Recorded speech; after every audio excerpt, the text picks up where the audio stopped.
You know aerodynamics ఏమని చెబుతుందంటే తేనెటీగ శరీరం ఎగరడానికి తయారు చేయబడలేదట. కానీ ఇక్కడ గుడ్ థింగ్ ఏంటంటే ఆ విషయం హనీబీకి తెలియదు. భౌతిక శాస్త్ర నియమం ప్రకారం, ఏరోడైనమిక్స్ సూత్రం ప్రకారం చూస్తే హనీబీ రెక్కల వెడల్పు చాలా చాలా చిన్నవే. ఆ చిన్న రెక్కల వెడల్పు దానికున్న భారీ శరీరాన్ని ఎగరవేయడానికి అనుకూలంగా లేదు.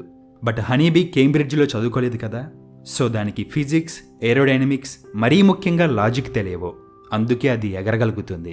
సో ఇక్కడ మనం హనీబీని చూసి మనమందరం చేయగలిగేది, నేర్చుకోగలిగేది ఒక్కటే, జస్ట్ ఎగరడం. మనం అగాధంలో ఉండొచ్చు, పరిస్థితులు అనుకూలంగా ఉండకపోవచ్చు, జీవితం మన కాళ్ళు విరగ్గొట్టొచ్చు, దరిద్రం గ్రావిటీ రూపంలో మనల్ని కిందకి లాగవచ్చు.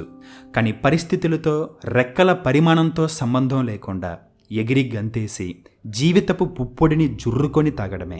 అలాగే మనిషి స్వేచ్ఛగా పుట్టాడు, కానీ అంతటా అన్నిటా తనను తానే బంధించుకున్నాడు.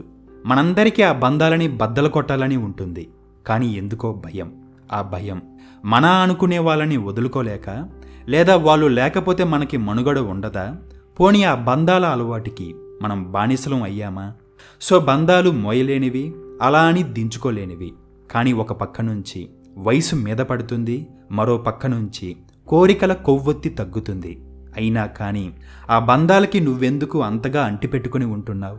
యునో బుద్ధుడికి కొడుకు పుట్టాడు అని తెలియగానే అతనన్న మాటేంటో తెలుసా?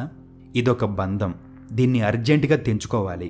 కానీ తెంచుకోవడం, వదిలించుకోవడం అంత ఈజీనా? మేబీ వదిలించుకున్నా పక్కోళ్ళు వదులుతారా? అందుకే బుద్ధుడు మనుషుల విషయంలో, వస్తువుల విషయంలో ఆ తేనెటీగలా ఉండమన్నాడు. హనీబీ ఒకే ఒక పువ్వుని పట్టుకొని ఆ పువ్వులోని మకరందాన్ని మొత్తాన్ని పీల్చదు. అలా పీల్చితే ఆ పువ్వు చనిపోతుంది. అందుకే హనీబీ ఒక్కొక్క పువ్వులో కొంచెం కొంచెంగా మకరందాన్ని సేకరిస్తుంది. సో దీన్నే ఎగ్జాంపుల్గా చెప్పి బుద్ధుడు భిక్ష అడగడం మొదలుపెట్టాడు. ఒకే ఇంటిలో భిక్ష అడిగితే మనం వాళ్ళకి భారం అవుతాం, బందీ అవుతాం. అందుకే ఒక్కొక్క ఇంట్లో కొంచెం కొంచెం భిక్ష అడగడం మొదలుపెట్టాడు. పైగా మీరు తేనెటీగను గమనిస్తే తీగ మకరందాన్ని ఇస్తుంది కదా అని ఫ్లవర్ని అంటిపెట్టుకొని అక్కడే ఉండి బందీ అవ్వదు, బానిస అవ్వదు. కానీ మనం ఫెవికల్లా అంటిపెట్టుకుని ఉంటాం. బంధాలు, బంధుత్వాల పేరుతో రక్తం తాగుతూ శరీరాన్ని పీల్చి పిప్పి చేస్తాం. అలాగే హనీబీలో ఉండే ఇంకొక గొప్ప లక్షణం ఏంటంటే ఒక డిసిప్లిన్ పాటిస్తుంది. తన వ్యవస్థలో తేడా వస్తే తనా మన అనే తేడా లేకుండా సింపుల్గా చంపేస్తుంది.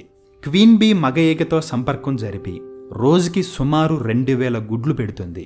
బట్ క్వీన్ బీ సంపర్కం జరపకుండా, ఎగ్స్ పెట్టకుండా బద్దకిస్తే కూలి ఈగలు మొత్తం కలిసి ఆ రాణి ఈగని చంపేస్తాయి. తేనెటీగలు బద్ధకాన్ని అస్సలు భరించవు. ఎందుకంటే బద్ధకం బ్రతికున్న సమాధి లాంటిది కాబట్టి.